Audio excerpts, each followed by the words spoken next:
It's just like the people who learn to squirt like milk out of their eyeballs, I just Milk out of their eyeballs? Okay, yeah. let's discuss how that doesn't work because No, your no, no, no, no. eyes are not connected to your No, digestive no, system. no, no, no, no. That's not what I'm saying. Basically, they would take milk and snort it, and they would somehow be able to get it to come out of their eye right there. I don't know, man. All right, back I me don't up on this chat. know. Back me up on this chat. Out of their noses. I watched milk out of the nose happen in a most egregious fashion as a kid. I want to hear this story. All right, I was over at one of my friend's house and he decided he was thirsty. He opened up the refrigerator, grabbed a thing of milk out, and was chugging out of the milk thing. And his brother walks in and goes, milk shot out of his nose. I thought he was going to die on the spot, choked to death. Oh my god. But yeah, that's the most egregious nose spray that I have ever seen. I would never even thought to do that to somebody. There is some pretty rough pranking going on between the brothers in this particular family. I'm That's all guessing. I got to say. I'm guessing so. Where we're going, we don't need rails. This is the kind of house where I went upstairs and the same brother was waiting for his other brother to come up behind me. He's expecting him to come there. He's standing up there with a baseball bat. And he's like, "Hey," I'm like, "Hey, is Greg behind you?" Yeah. Okay. So That's I always fun. walk away, and then I hear, "Oof!" Boop, boop. Back down the stairs he goes. Violet.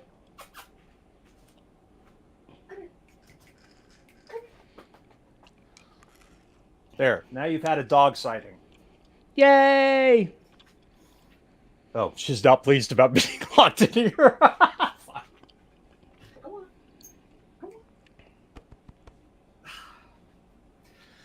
This dog is so broken. It's ridiculous. On that note, howdy, folks, and welcome to another episode of the Dead Robot Society. I'm Paul E. Cooley. Joining me today, my co-host, my wonderful, sexy co-host, Terry Mixon. How's it going, The Big wonderful, Sexy? sexy, sassy, and your co host. Which is not purring directly into the microphone or currently using you as if you had a hat on, it would look like you were Davy Crockett. It really would.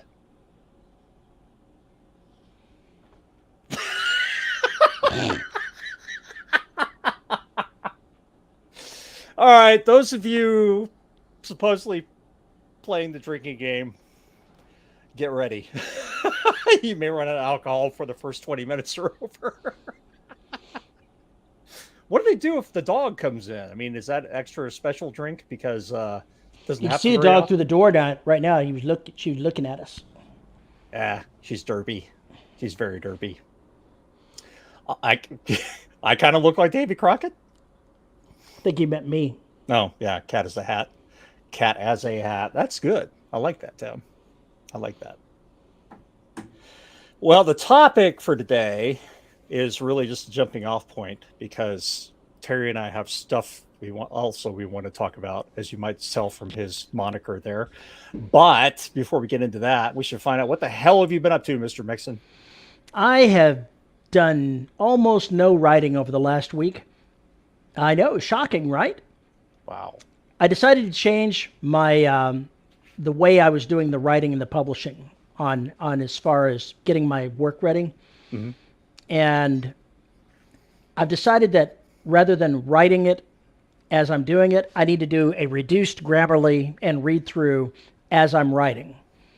And before I wanted to do that, I went back to the first chapter that I started writing in this book, and I've been reading through it. I'll finish it tomorrow or the day after and be caught up. Does that mean you're cycling? It is, but I'm cycling after the fact. I'm trying it again here. Trying it again. But I'm only going to use the part of Grammarly that is the one that I agree with about 90% of the time. Okay, that makes sense. And I'm cutting out the other part that I only agree like 10% of the time because it wastes an hour of my time per chapter going through those. Right.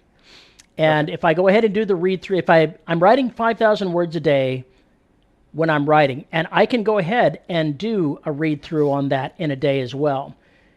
If I can go ahead and cut out the 2 to 3 weeks every book that I have to spend going through the book after the fact, Yeah. then it's worthwhile. Yeah. So I'll give it a try again and see how it works. But I'm What not is going to try to read stuff after I've written it. I'm going to read it the same day that I write it and be done with it. I'm just going to make the observation that it wasn't too many posts ago, too many videos ago, where we said, don't ever mess with your fucking process unless it's broken. And here you go, tinkering Do what I again. say, not what I do. Go.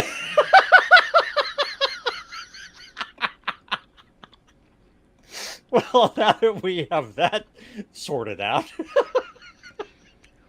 But it's okay. I wrote a chapter for the Empire book this morning and got it out to the patrons, so they'll be happy with that. I skipped a week, so they were probably perturbed about that. You don't even want to get me started on that. Well, I have been working my brains out at the day job, but I did manage to get Neptune Scars edited. I won't do it live. So Neptune Scars is all I got to do is add the about and the crapola and send it off to Severed, because the rest of it I think is done. I think, maybe. Make sure and pepper lots of advertisements for the black inside it. Anyway, they you're such a dick.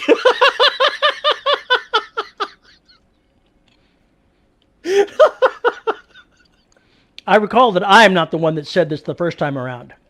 This will be the second book, second Prepress, or third actually, that's been published since I got the black back. So that's kind of a good thing.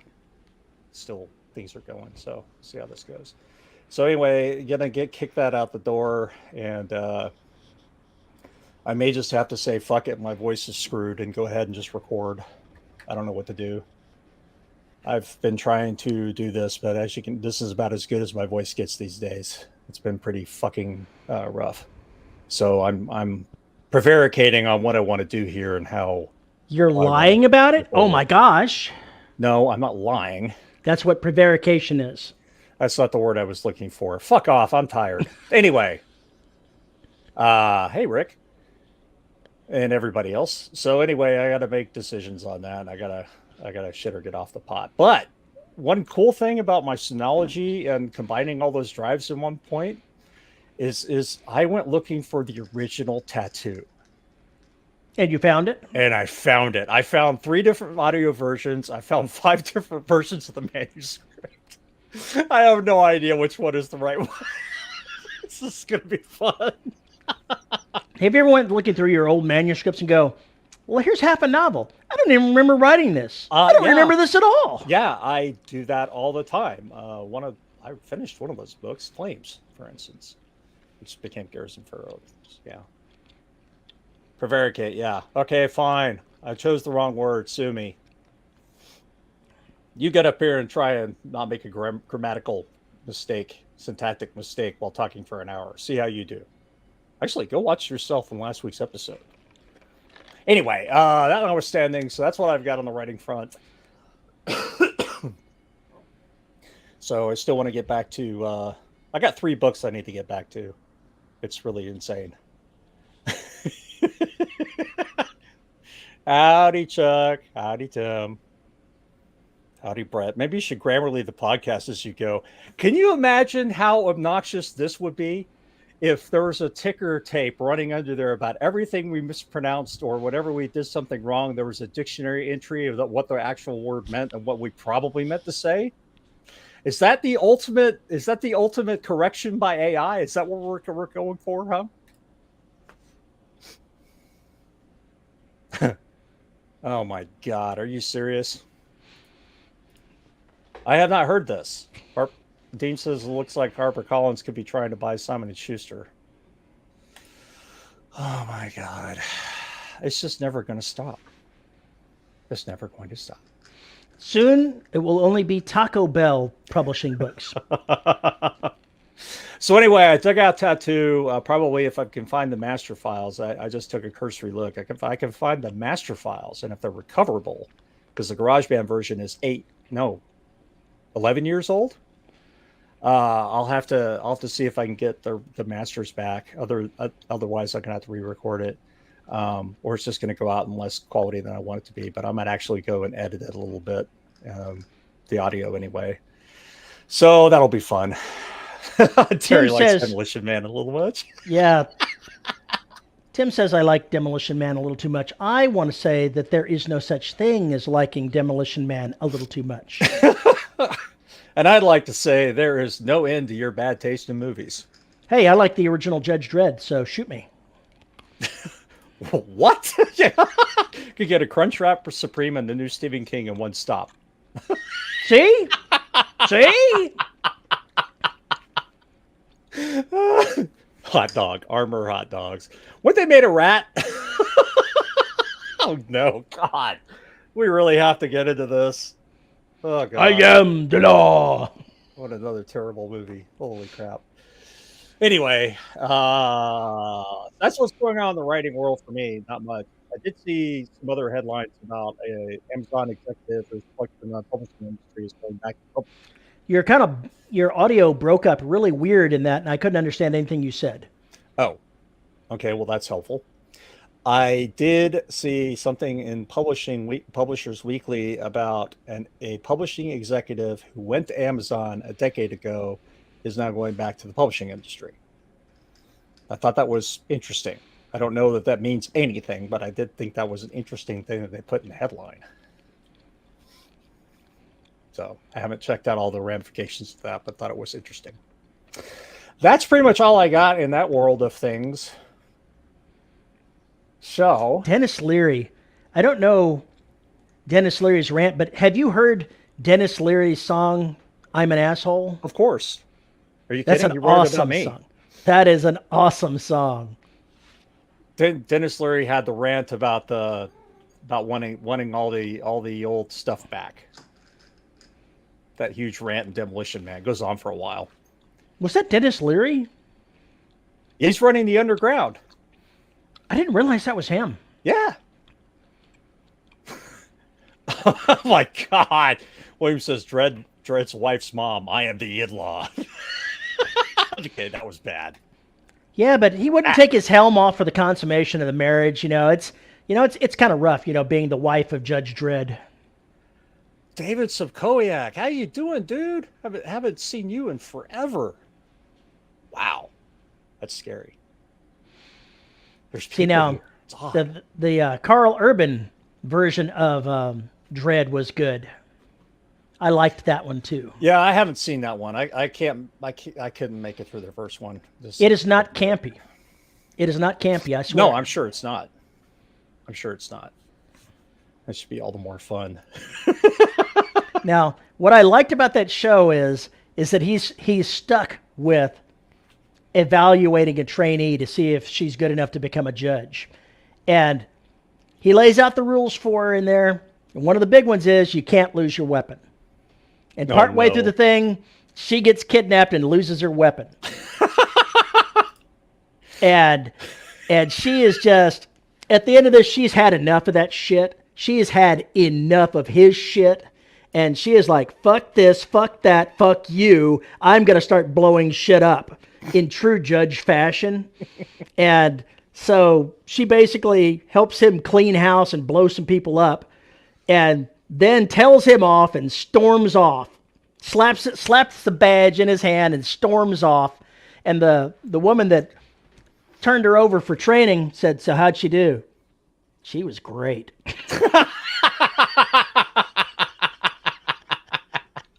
I think I worked for those people. But yeah, you're expecting him to turn her in because he's the law, Mr. by the rule and order. He's like, she did great. I forget the exact words that he used, but it was like, pass.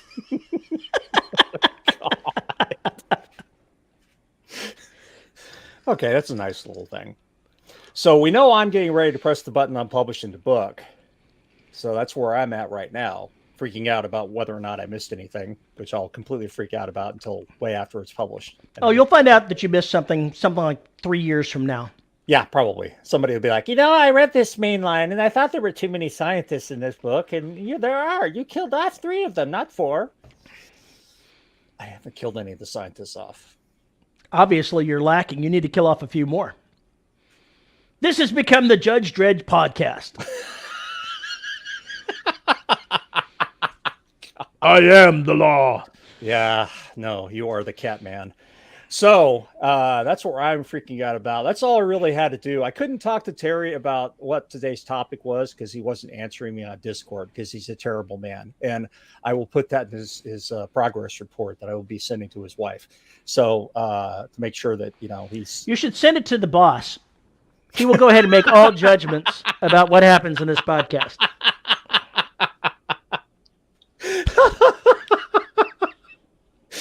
Oh my God. Kill more scientists, yes. Must be another black book I'm writing, but I'm not though. Oh, yeah, he actually was pretty good in that. Matt says I really thought Carl Urban was going to suck his bones in Star Trek. Yeah, he was actually really good at that. He was excellent in that role. Yeah, he was. I have never seen a moniker of Space Wizard before. What the fuck have you done with Terry? I didn't do anything with Terry.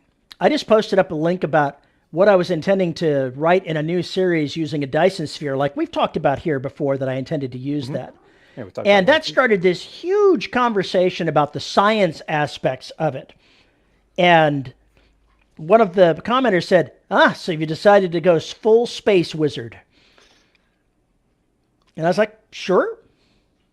I get the reference. Let me at least put the reference out there. Go ahead. Space Wizard is when you go, the technology is so advanced it's like magic. A Dyson sphere is so up there that it's like magic. You'd have to wave your hands and wands and say the words, and suddenly it happens. Look, I don't know how it was built, but it's there. Okay, we didn't build it. We just live there.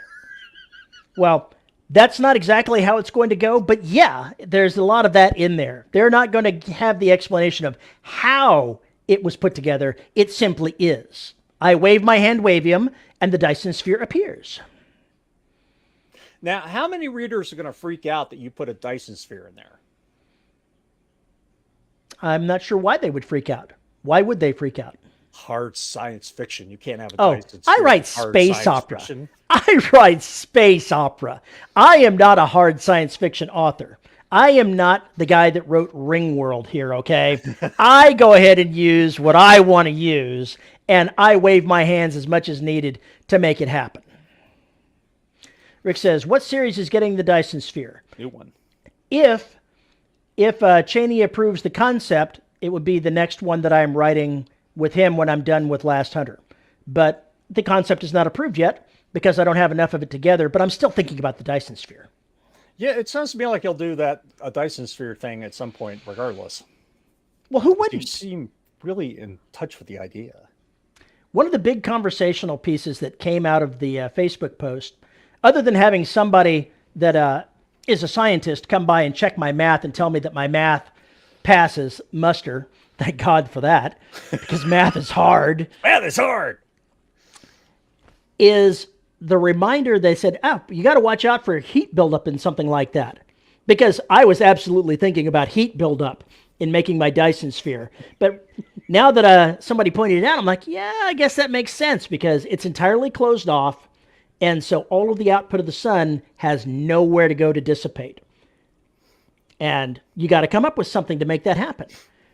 And some of the ideas they had for that in some of the articles that I read were a little crazy. Like, dump lots of iron into your star to go ahead and get the temperature down a bit. Like, that sounds really dangerous. I think I'll probably avoid that. And how much iron would it take? Where the hell are you going to get that much iron? Yeah, I don't know. Where would you get enough material to make a Dyson sphere? See, there was conversations about that as well, too. They said, if you made a Dyson sphere here in our solar system, ignoring the gas on the gas giants, you would probably have enough to make a solid Dyson sphere if you used everything. Mercury would provide. I guess I should have mentioned that. There are three types of Dyson sphere. A type 1 Dyson sphere is not a solid thing. It is just a bunch of stations all orbiting around the star in a globe, and they catch all of the sunlight without being a solid instrument. A type 2 is the one that everybody is thinking about, the one that is one solid piece. And a type 3 is made out of light materials and is held out by solar pressure, the solar wind. Right, yeah. So I had no idea that there were multiple types of Dyson sphere. So I'm talking about making the hard one, the number 2. Yeah, because, Chuck was asking, do you need a whole sphere or just a ring? You could do a ring world, but I said if I'm going to go Space Wizard, I'm going to go full Space Wizard. Full Space Wizard. Well, I made a note here to myself so that I could read this. Let me bring it back up. If you did a Dyson sphere that was the size of Earth's orbit, that's roughly 500 million Earths in surface area. 500 million. That's a few. But I said, if I've got to bring the temperature down, the easiest way to do that is to make the Dyson sphere bigger. So if you make it 2 AAU rather than 1, that increases the diameter, or that increases the radius by half, and makes the surface area go up by 4 times. So you're talking, when you're done with that, 2,216,000,000 Earths in surface area. I think you're right about that, Rick. He says there isn't that much matter in the solar system. I think you are dead on. Well, I've actually taken that into account, and I'm going to be using a system very much like Alpha Centauri, where it's got a binary system over here and a regular system there, but they're very close to each other. They're operating in a trinary sort of arrangement, and there'll be a lot more planets to harvest that way. So I've taken that into account. Yeah, it would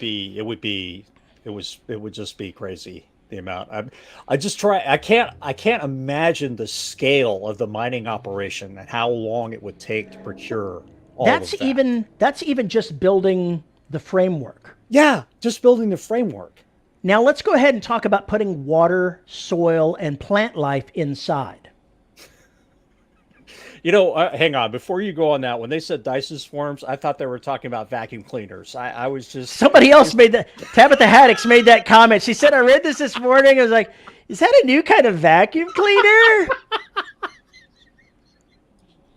I just saw that in the comments. I was like, I don't know what that is, but it sounds dangerous with a lot of vacuum cleaners. That's all I could say. Oh.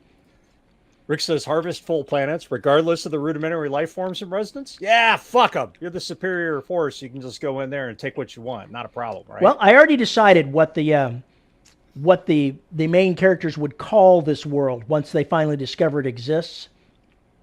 They're going to call it hubris. Because why not? That sounds like a really good name for it. And I actually have this in mind, that the original builders started this process of building this as a monument to their own glory. To prove that they could build it. Oh, I'm sure that's all going to end well.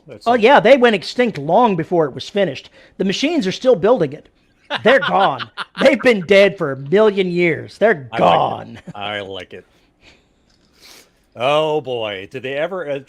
Gus says, did they ever address radiation shielding magnetosphere in reference to Dyson sphere, Mr. Wizard? Well, you have apparently now got the moniker Mr. Wizard. If you're talking about keeping the radiation from the star from affecting the planet, I intend to use magnetic fields that are generated inside the sphere to control the solar wind and the coronal mass ejections and the usual things, solar flares, to keep them from being harmful to the interior. Because in addition to not wanting to have them cause damage to the interior, a nice solar ejection could change the orbit, or change how the sphere is, and move it so that one part is closer to the sun. And I've got to avoid that. That's going to work out well. Matt says, how about a mobile Dyson sphere? They've been flying G around for millennia, scrapping every system they come across for materials. See, I thought about that, but there's no way of moving it and still moving the star that's on the inside. You could always. Oh God, that'd be so fucked up. How would you even do that? You have those stars that are wandering. You have to build your Dyson sphere around it. Well, yeah, but it's not. You're not going to be able to change its course. It's not going to be Yeah, you're going to be movable. stuck. But hopefully, it's that. Look at that one. That one in 1,000 years is going to be hitting in 4 or 5 different galaxies. Move the star with hand wavium. Yeah, that's. He's sitting there going, oh, I can't figure out how to move this. Why? Why Oh, does that sure. even matter? We'll just go ahead and create a gravity anomaly has developed near the star, sir. We're changing course. Why not? It worked for Space 1999. Come on.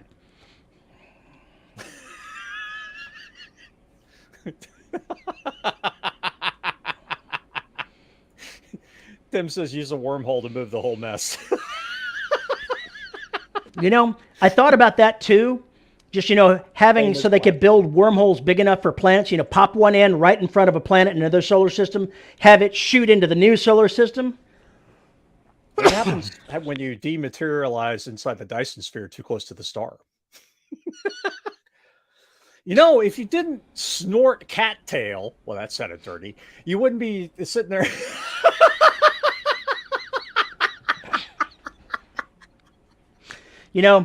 Chuck here, said Simon Pegg at his finest. I need to have Simon Pegg as a scientist along in this. He could be the engineer on the ship.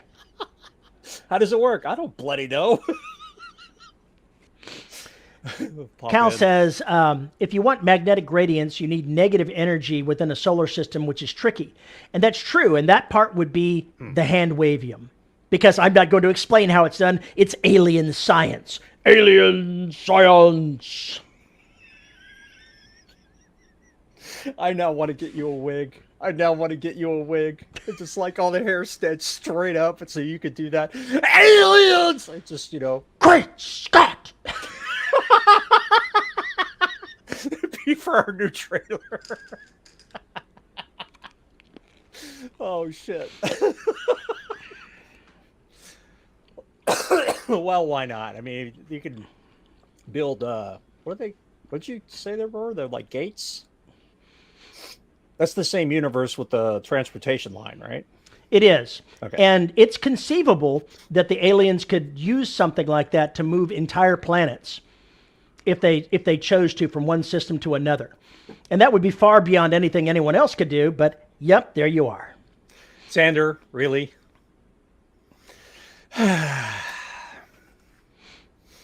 Sander Riley from Hot Fuzz to Doc Brown. Yeah, we're all over the place today.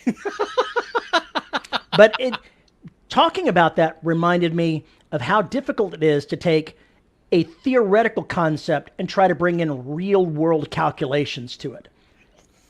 Now, moving the Dyson sphere out to 2 AU means that the temperature on the hull at that range should be around 89 degrees Fahrenheit. So about 30 degrees Celsius for everybody else on the planet.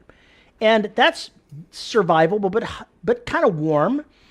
And I said, it's all going to be a guess when I'm done with this. So I can use, magnetic fields on the interior to go ahead and reduce the incoming radiation. So you have seasons. You've got winters and you've got falls and springs and summers going along. And some of the energy that reaches the Dyson sphere itself will be taken into the sphere so that it can be used for keeping the Dyson sphere centered around the star. And you've got to provide gravity because the inside of a sphere is not going to have any gravity. So there has to be anti-gravity generators. Dun, dun, dun, or at least gravity generators. More hand wavium. My God. More hand wavium to make this work. So, but hang on. Let me get back to one thing. Okay. Building up the biological matter inside, the dirt that can grow things, the trees, the plants, the water, the fish that are in the water, whatever is there, 2.2 billion Earth's surfaces. And most of it would not be water because this is not going to be a planet with 60% water. You're going to have lots of little bitty lakes and maybe a few bigger lakes, but they're not going to be very deep. So you've got to figure out how this is going to work. And that's How are you going to grow that many trees? How are you going to make that much soil that's going to support growing something? And out of planets, I've got this planetary core left over. How do I convert that to dirt? It's nickel iron. How do I do that? That's going to require a lot of planets. One call, Chuck. You just need sufficiently thick Dyson shell for gravity.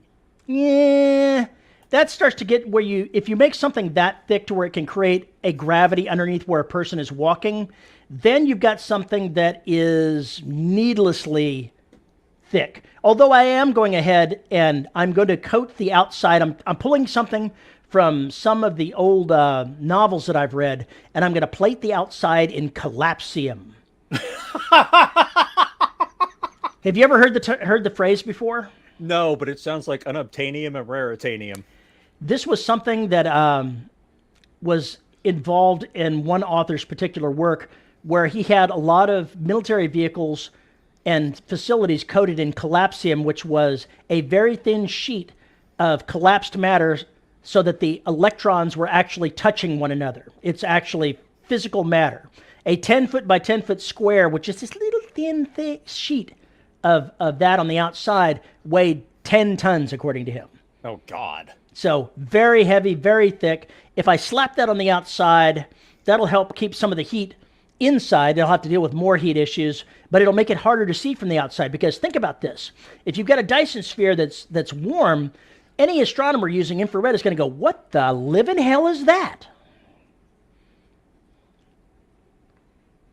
How are you going to keep the surface of a Dyson sphere cool? If it's coated in collapsium, if it won't let electronic signals through, it's not going to let IR through either. Well, okay, that's true. Wrong one. Matt says, so, surface water, lots of heat. The biggest sauna in the universe or just a steamy novel? Well, that's a possibility that I'm going to try to keep from happening. It's once a year they go and they harvest an ice giant. They bring it down to basically cool off shit. See, Rick says, what if you put one sphere inside another and the surface and life forms are on the outer shell of the inner sphere? I think that probably wouldn't help gravity-wise. The light passes through and reflects on the inner side of the outer shell. It could be done, but then you've got to juggle keeping the two spheres separate from one another, and it's not like living on a planet. It's like living in a building, and I'm not sure how well I want that. And it's the kind I think they call them Matryoshka dolls, where you've got them one inside the other. Yeah, the Russian dolls. There was a phrase for this kind of thing called Matryoshka brains, where you've got layer upon layer upon layer of sphere around a star, and it's used to help bleed off the heat in increments and also power computers and other things like that. And I don't know why it was called a Matryoshka brain, but there you are. Chuck says, wouldn't it collapse in on itself and make a black hole? It's not enough collapsed matter for that. Yeah, I think an ice giant, drop an ice giant. They're going to bring in an ice giant every once in a while, to basically drop in water. That actually makes sense. Well, even the seas in this thing are going to be, I figure they're probably going to be no more than 10 to 20 meters deep. So we're not talking much here. No, there's a lot of them. So it's not really one place to drop them. Well, I understand that, but you're going to need some place to load an ice giant so you can spread the water and recirculate it. Got to get it from somewhere. The switch to cool is located deep in the engine core on the other side of dangerous. So I got nothing. Tretor inner workings. You'd think they'd build a path or make it easier. It was built by engineers. It was built by aliens who just wanted to see if they could do it. You think a fucking pyramid's internals make any goddamn sense to anybody else? Peter Fonda and Snake Plissken, catch the wave, dude.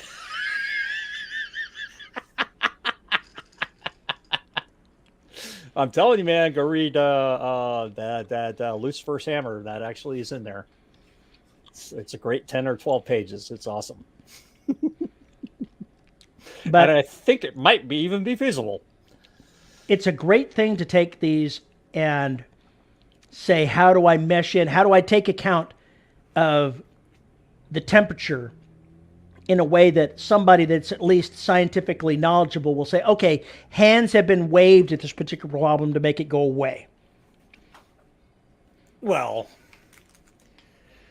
I think if you're trying to please big science people, you're probably not gonna you're not gonna do a very good job in any case.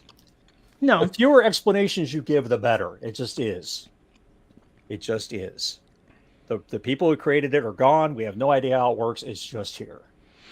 See, I figured that it's about 90% complete, and the machines are still working on it. So the Right. process of building their monument continues long after this race's death. So does that mean And the robots are going out and getting their own materials? it does. Oh shit, that's scary. And and there is that aspect of it as well. Oh, that's creepy. Oh, that's really creepy. What happens when they See, decide that ship looks like a good thing to get materials no, from? what I thought of is this thing is situated in the middle of a star cluster that the locals called the Blight because none of the star systems seem to have planets. I wonder why. They're all I wonder missing. why. And one of the things that the explorers could find is, you've got, oh, zoom goes the cat. One of these things you would find is if you're capturing these worlds and you're stripping off the uppermost layers and using the cores to build the actual Dyson sphere itself, if you still need the upper layers to build more dirt and stuff for the biological matter, then you've got these cores left over. So what if there's this big old globe of discarded planetary cores floating around out there? That would be kind of be a warning. It'd be like, oh, something came in here and ate them like apples and just left. Just imagine them say, "Is that a planet?" No, it's like a grouping of marbles that are all hung together. There's hundreds of them. What is that? Oh my God, those are planets! Weep, Were. weep, weep, weep. Were. Matt says, why gravity? If you rotated the sphere faster than you need for a geostationary orbit, centripetal force should suffice. And G would then vary from the equator to the poles, so you can use that. That last problem is the one that I wanted to overcome. And besides putting stress on the sphere as it rotates, it is only 1g at the equator and it's 0g at the top, at the poles. And I said, I want to go ahead and use every ounce of space that this thing has available. If I'm going to go ahead and wave my hands and make something a huge monument to somebody's ego, I'm going to go whole hog. Why wouldn't you? Why wouldn't you? Oh, no race would spend that kind of... Really? Have you seen the pyramids? They did not function for anything, really. So they spent how many materials and lives building those huge monuments? It's ridiculous. Yeah, Carl says, that's wonderful. The bots are harvesting and backfilling the shit humans are doing. Well, the aliens are doing, but yeah. The aliens were doing. That is just scary to me, though. An automated system like that's just doing that, and you don't know where it's from. They were given instructions to clear out whatever systems they need. And at the time that the aliens set this up, there weren't other life forms in this area. It was just them. I understand that, but that means you don't know how they're programmed and what they might do under certain situations. That's exactly one of the things I intend to use. I love it. You're a bastard. I love it. Matt says, having people live at the equator and then have machinery at the poles, retirement homes halfway so it doesn't hurt if you fall.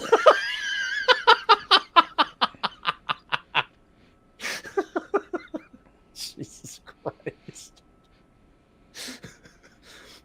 What section of the Dyson sphere is for the retirees? Do they have their own community by a lake? There's lots of lakes. It's always 75 degrees. There's always fish jumping at 5 p.m. Yeah. See, one of the things I haven't decided is I'm going to take a bunch of people from human space and dump them here, but I haven't decided what kind of government they're coming from yet. Am I going to make this a feudal system? Am I going to make it some type of democracy? I'm not sure. Why wouldn't it be city-states? I'm talking about the ones that are dumped here, the ones that are captured. Sorry. I don't know what kind of world they're coming from, so I don't know what they're bringing into the picture either. This is definitely going to have a Battlestar Galactica vibe where you're going to have just people from every walk of life is scooped up into this and dumped out into this problem area. But I don't know who's in control of the military. I don't know what problems that's going to bring. Is there a military, or is it several militaries who refuse to cooperate? See, now that's a possibility as well. Yeah. So basically, the ship or the civilizations could be city states, if you want to look at it that way. Mm-hmm. Interesting. That does open up a lot of curious wrinkles.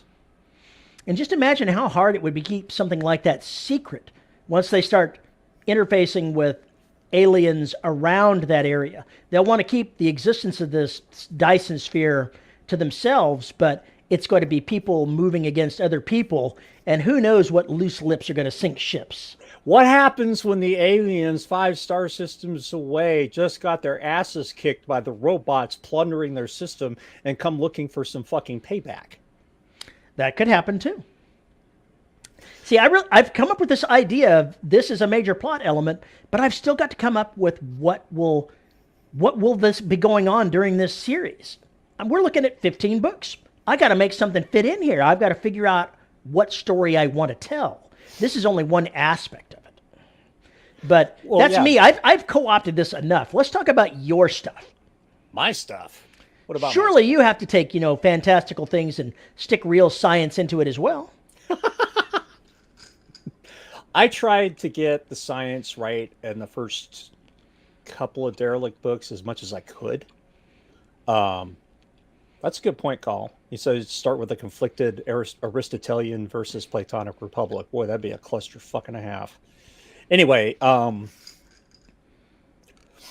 there were certain things I had to get over. I put anti-grav in there from the very beginning. I put in other things like that from the very beginning, bio nannies, things like that. Stuff that could exist one day, but certainly is not any time anywhere near in our current timeline. But it's stuff that probably will exist if it doesn't already in some capacity or form. That's Handwavium. And the longer the Derelict saga went, the more Handwavium I actually had to add, because we're now working against creatures that don't make any damn sense in our physics and anything else. So guess what? There's going to be lots of Handwavium in that. And I got comfortable with it. And by, Neptune scars, there's a lot of crazy shit going on that shouldn't be possible or their physics. But if you start reading the book and everything else, you'll figure out that's why. It doesn't work that way. We have a finite set of physics that we understand. That doesn't mean it's the only set of physics there is. But regardless of that, I want to tell a good story, and I need to break the laws to tell a good story. So I broke the fucking laws. Sue me. And I did the same thing in Station, the same things in Station 3, the same thing in An Ancient Trap, and the same thing in The Black. It's about starting off with just basically creating a platform that you can build everything else off of. Just make sure the platform is sturdy. And nobody's going to look too carefully if you don't give them a chance. So the less you say, the better. Unless you need to describe a particular thing. But the more generalizations you make rather than trying to get specific, you will probably be in a better place. As far as not ticking off people who want some of that hard science. But if you're writing space opera, I think that train has probably already left the building. Pretty much, yeah. Left the building, the station. Good God. Did I mention this was a rough week? Matt is absolutely right. It's better to be consistent than right. When it comes into stories, yes. Yes. Yes. That's absolutely correct. Kyle says, for fuck's sake, if you want the power to have fun, you have to wave the hands. No fucking choice. There is some truth to that. There's always a stretch somewhere in any of the books is whether somebody would do that or that would happen or anything like that. And yet every day we find out about something that you would never believe would happen and happened in real life. And it should have only happened in a book or a movie. So it's you just kind of have to make the decision on what you want to include and what is a bridge too far. And sometimes you need to be told that was a bridge too far. You may have jumped the shark, when you start destroying your own platform that you've built everything up on. So I think that's the most important lesson as far as that goes. But that holds for any books. If you're going to write a really detailed police procedural, learn how police work. If you're going to write a detailed article or a book that includes geneticists, you better have some ideas about how genetics work. If you're going to do that kind of stuff for a computer programmer, you better know how some of the software stuff works and what we do. There are certain things where if it's a pivotal point in the story, you're going to have the details as right as possible. You don't have to put out a ton of information. No. You just have to drop the right little bits in the right places. And that is more than sufficient. And honestly, I think dialogue between professional colleagues is the worst possible trap you can fall into, because I think that's where the most stupid stuff happens. I prefer dialogue between a professional and somebody that is Yeah. completely ignorant of the subject. Yeah, it's like in God damn it, what's the name of the Expanse? Remember, Professor Paramecium or Amoeba, Advanced Stellar Being Amoeba. So yeah, you can't understand what's going on. I could just tell you in general terms what's going on, but there's no way you would understand the details of it. It would be like trying to explain advanced calculus to a snail. It's just not going to happen. Oh, stop with the Bob stuff. By the way, Bob, no, cut that out. It's much better to have somebody come from a true part of ignorance or have a complete wrong idea about how something works and then get corrected or get that explained to them. The as you know thing, we all stay away from that shit as much as possible.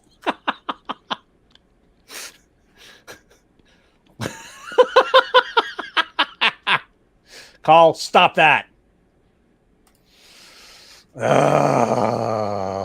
That was bad. That's a programming pun. The lowest form of humor. The true lowest form of humor. So does that answer you? Huh? Does that pretty much jibe with what you were asking about my stuff? Does that pretty much jibe with how you do things? Yeah, pretty much. See, going back to what I'm doing, I also have to figure out what is their end goal. They're obviously going to want to get home. Yeah. But what other gigantic fuck-ups in the area can I throw at them to get them involved in local politics? Because there is no easy escape. That can't happen. If everybody is basically running their own city state, it's going to be like in Battlestar Galactica or BSG, where they actually had some of the ships ready to kill each other because over resources and lack thereof. There's stuff like that. You're going to have to, when we talked about this, I think you're going to have a system of trade. Somebody's going to fuck that up. Somebody's going to be a bad trading partner. That's going to cause waves. That's going to cause serious problems. It's just minuscule stuff like that happens every day in the real world between nations and companies and everything else. It's just on a much grander scale. But basically, all you got to do is read the goddamn newspaper to find the kind of conflict you need, because you're essentially, regardless of how it's couched, you're talking about basically building a world of separate nations. Now, one of the things that that Glenn Stewart has been doing in a couple of his recent series is he's based a lot of it around Earth, but the people in question are very far away from Earth. Right. They're so far away, in fact, that they're obviously not part of any Earth government or anything like that. Right. But it's like you've got a shell of technology around Earth. Earth's high technology is the area shortly around it. Go a little bit further, things are 20, 30, 40 years out of date. Go a little further, they're a little bit more. And you go out a couple, three more, and that's where the players are. That's where the characters are. They're way out on the fringe. So they're hundreds of years technologically wise behind what's current tech on Earth. And the governments that exist out there are the ones that exist out there. They weren't colonized by Earth. They weren't done anything by Earth. They're the people that have been leaving Earth for thousands of years. Yeah, it's Firefly. I mean, it's essentially a Firefly. And I could take something like that and have just this wide array of different people that are associated with different governments. And there's a point, though, where it becomes too much chaos. Well, that's why at some point everybody's going to go, okay, the adults need to take over now and put the children in their place so we can all get along. And that. I could do something like that. I could have the military unit in question be a fairly high technology group, whereas many of the others may not be. Small but more heavily armed and more And agile, knowledgeable, and better trained. and then you've got their enemies that they're fighting, which are just as knowledgeable and just as whatever, but obnoxious about it.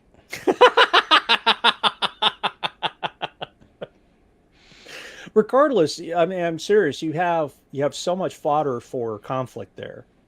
It's too much fodder, honestly. Well, that's why I think that you're going to be best served by focusing on how many characters across different ships do you plan on having?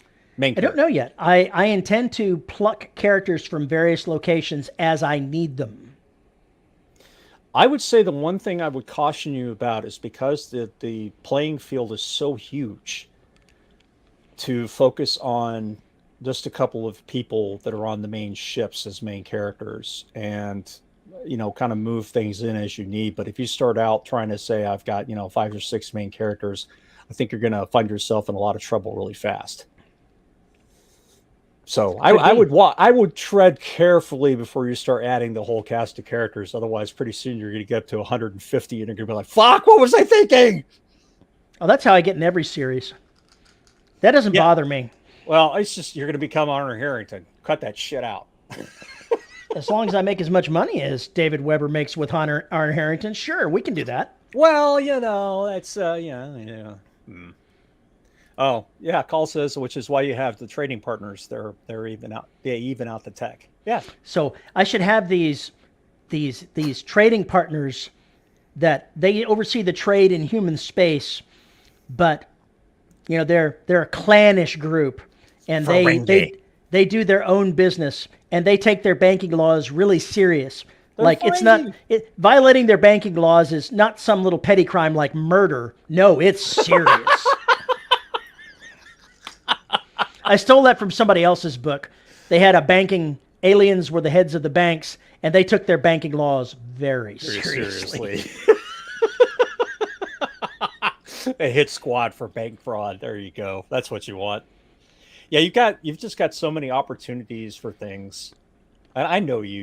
You'll figure this out pretty fast. It sounds like an interest, even if he doesn't want it. It does sound like something that you want to write, or you want to at least go through it. I am moderately confident that I'll get the approval. I just got to nail down enough of the details, and if there's something he doesn't like about it, then it'll get tweaked. Yeah, that makes sense. Yeah, you have so many opportunities for everything there, from the alien side, from the human side, from whatever. And even if you're human, are you human from this planet or this planet? Are you human from this other planet or this other planet? Were you even born on a planet? There's a What if lot they of find difference there. humans in this area far across the galaxy?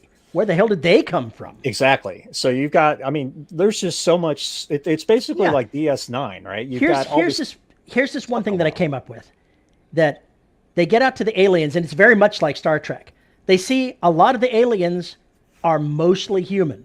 You see, think Star Trek, where you've got ridges, but you're a different species. Oh, you've got the ears. Oh, you're a different Got species. ridges. Oh, you've got these little things coming out of the top of your head. You're an alien. But have everybody look pretty damn humanoid and be even mostly interbreedable and have human DNA, and then go, where the fuck did all of these people come from? And there's yet another mystery to be solved. Hmm. Perhaps humanity is all that's left of the builders. Well, our hubris would certainly match that of theirs.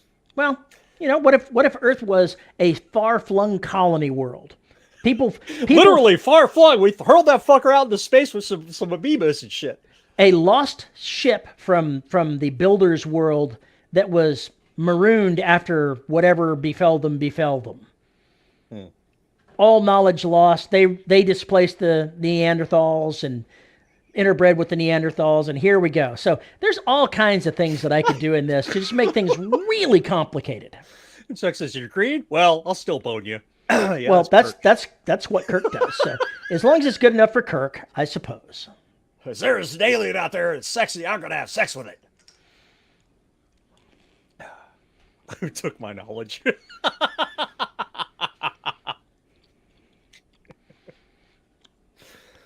There's so many possibilities. I love it.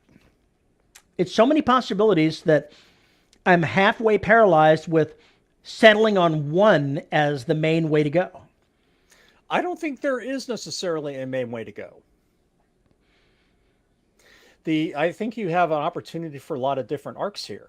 For instance, you could have a trade war going over three damn books of the series. The overarching thing is they want to get home, right? But there's Right. all this shit getting in their way, which is day-to-day life, day-to-day living. Not to mention the stellar shit that's going on. What happens? I mean, you got so many things that could happen. People come looking for you. A hostile group gets popped out there to just start shooting everybody. You've got so many different things that could happen there that you just need to look at what that story is, break it down into the books and say, okay, well, this is an arc, this is an arc, this is an arc, this is an arc. And you still don't necessarily have to know what the end is. It sounds easy, right? It's all true. Now, one of the things I've already decided that they're going to find when they get there is they're going to find the equivalent of Zephram Cochrane's spaceship. Why? What is it with you? Why do you have to put these nods? Why do you have to put these nods? Well, it doesn't have to be that name. I want the human founder, the human guy that figured out how to use these things as transport. I want to have his ship there. He'll be long dead. This has been hundreds of years. Well, it's like in The Expanse, the guy who created the drive that they use fucked up when he built it, and he's still flying out there, never to be recovered. That's something along the lines of what I intend to do here. I didn't know that part, but that's exactly what I intend to do here. And one of the people that's going to be along in this conglomeration of ships are scientists, including his great something or another. So that he can try to put together his progenitors' science and try to figure out how they can use it to maybe get back home again. I'd roll my eyes harder, but I won't. Those of you that read the Derelict Saga probably already know that there's a familiar line mentioned in that book, or mentioned in those books. You'll see more of that in the other books that are coming. First diaspora versus second. Yeah, that is great conflict. Yes. All the people that left versus the slow ships that arrive at their new homes and find out the people that left with the fast ships got there first, stole everything. Yeah, that's gotta be a bitch. We traveled 5,000 years, but those fuckers managed to get 3,000 years earlier. Ooh. Exactly. Oh, the pissed off. The pissed off. Oh, that's not good. You know, this is rich for having any number of different conflicts. Yeah. To the point to where they could have a little civil war in the middle of all this. That's what I'm saying. You have, everything. Anything you can imagine with nations, you've got it on just an exponential level because of all the other conflict that comes from that, and stresses and anxiety and everything else that's going on between these civilizations. I love it. It is a cool thing. I like it a lot. Now, what else do you know? I know that it's time for us to head for the after show. After show? Where we can discuss more of what we might do. Well, if you have a question about cat butts, Terry snorting tail, or cats rubbing microphones, or things about Dyson vacuum cleaners, you can send an email to show@deadrobotsociety.com. You can find me on Mastodon, Paul _E_Cooley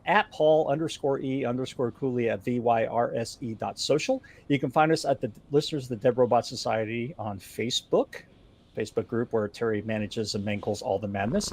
You can find us on YouTube at youtube.com/DRS podcast to see our ugly mugs and set reminders for when we're going to be live. Like and subscribe, and you'll never miss an episode. And at the $10, or if you want to support the show, man, I'm losing it today. You can find us at patreon.com/DRS podcast and buymeacoffee.com/DRS podcast, where for as little as $1 a month, you get access to exclusive live shows like the one that's coming up in just a moment. And at the $10 level, you get your names read. And our $10 patrons are Tony L. Joy, Lisa Slack, Isabel Cushy, and Tim Niederreiter. Thank you to all of our patrons for making the show possible. Why is there a cat in my face?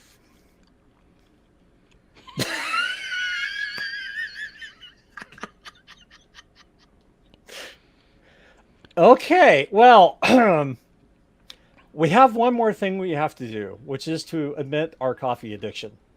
And we get our coffee from corpsecoffee.com. Visit corpsecoffee.com, check out their boutique teas, array of coffees, and their wonderfully weird webcomic, and tell them DR sent you. Visit corpsecoffee.com and get the dead in your cup. Okay.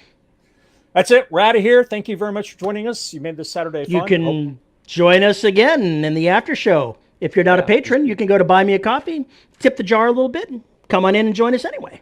Yeah, it'll happen. It could happen. Anyway, we're going to go converse about Dyson vacuum cleaners and hand dryers, right? Maybe that's what the Dyson Sphere is. It's just it's to vacuum up all life in the universe. Wow. That's a really good. You know what? We should really talk about that in a minute.